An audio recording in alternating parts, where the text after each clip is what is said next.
Why do we expect previous successful performance to lead to future successful performance? What is the hot-hand fallacy? The hot-hand fallacy is the tendency to believe that someone who has been successful in a task or activity is more likely to be successful again in further attempts.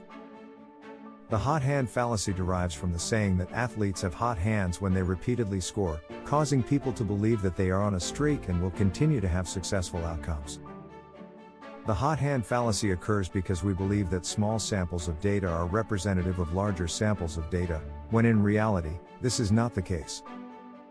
We often look for patterns in sequences and find it hard to properly understand randomness and chance, causing us to make predictions based on reasoning that is illogical. Example 1. The hot-hand fallacy increases with age.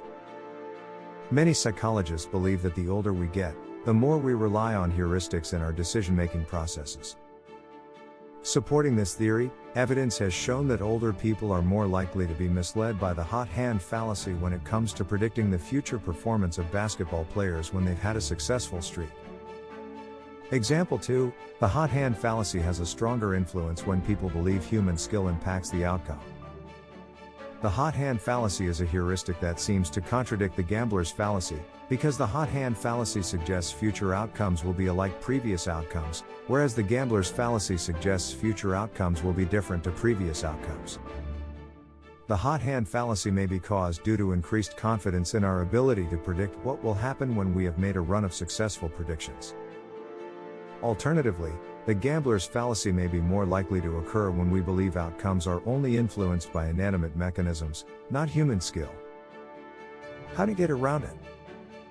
As the hot-hand fallacy is in part caused by the incorrect belief in the law of small numbers, we can try and make predictions based on larger data pools. By using more data, it is more difficult to find a pattern that doesn't actually exist, meaning that our decisions are less likely to be influenced by fallacious reasoning. The hot-hand fallacy describes our tendency to believe that a successful streak is likely to lead to further success. For example, if a basketball player has made 3 consecutive shots, we may believe he has a greater chance of making the 4th than is actually likely.